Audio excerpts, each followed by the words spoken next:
धमाल मनोरंजनासाठी बॉली स्टोरीजला आजच सबस्क्राईब करा आणि शेजारील बेल आयकॉनवर क्लिक करा। सामान्यतः मालिकांमध्ये खलनायक आला की प्रेक्षकांचा राग अनावर होतो। हा कशाला आलाय मध्ये अशी चिडचिड होते। पण मराठी इंडस्ट्रीत एक असा अभिनेता आहे जो फ्रेम मध्ये आला की प्रेक्षक रिमोट बाजूला ठेवून फक्त त्याचा अभिनय बघत बसतात। तो अभिनेता म्हणजे मयूर खांडगे। आई कुठे काय करते मधला शेखर आठवतोय?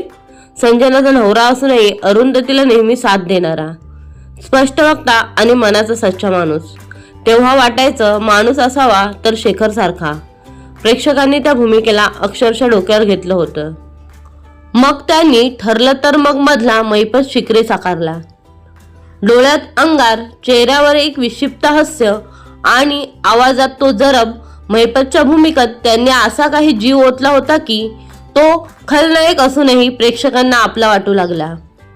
निगेटिव्ह भूमिका असूनही समोरच्याला हसवणं आणि त्याच वेळी आपल्या अस्तित्वाची भीती निर्माण करणं, हे समीकरण जमवणं किती कठीण असतं हे फक्त एका कसलेल्या नटालाच माहीत। आणि मयूर खांडगे यांनी ते लिहिलेलं पेललं। सध्या सावल्यांची जणू सावली या मालिकेतही त्यांचा तोच डोल, तोच रुबाब आणि तोच नैसर्गिक अभिनय बघायला मिळतोय। जेव्हा ते स्क्रीनवर असतात तेव्हा इतर पात्र फिकी पडतात की काय असं वाटावं इतका त्यांचा स्क्रीन प्रेझेन्स तगडा आहे। त्यांचा तो भारदस्त आवाज हे त्यांचं सर्वात मोठं शस्त्र आहे। नुसता आवाज ऐकला तरी लक्षात येतं की सिंहाची एंट्री झाली। पण कुठेतरी मनात एक खंत नक्की वाटते। मराठी सिनेसृष्टीला असा हिरा गवसला आहे ज्याच्याकडे अभिनयाची अफाट रेंज आहे, पण आपण त्याच्या टॅलेंटचा पूर्ण वापर करून घेतोय का? हा कलाकार फक्त मालिकांपुरताच मर्यादित राहणार नाही। मराठी चित्रपटसृष्टीने आता या पॉवर हाऊसचा खऱ्या अर्थाने वापर करून घ्यायला हवा। नाना पाटेकर किंवा नीलू फुले यांच्यासारखी खलनायकीची एक वेगळी आणि ताकदवान शैली मयूर खांडगे यांच्यात दिसते। मयूर सर, तुम्ही मालिकांमधून घराघरात पोहोचलातच, पण आता आम्हाला तुम्हाला मोठ्या पडद्यावर पाहायचं आहे।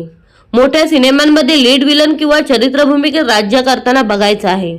कारण तुमच्यासारखा कलाकार जेव्हा ऍक्शन म्हणतो तेव्हा फक्त डायलॉग डिलिव्हरी होत नाही तर समोरच्याच्या काळजाचा ठोका चुकतो। मयूर खांडगे सर, मराठी इंडस्ट्रीसाठी तुम्ही एक असेंट आहात। तर मित्रांनो, मयूर खांडगे यांच्याविषयी दिलेली माहिती तुम्हाला कशी वाटली हे आम्हाला कमेंट करून नक्की सांगा। व्हिडिओ आवडल्यास व्हिडिओला लाईक, शेअर आणि सबस्क्राईब करायला विसरू नका। धन्यवाद।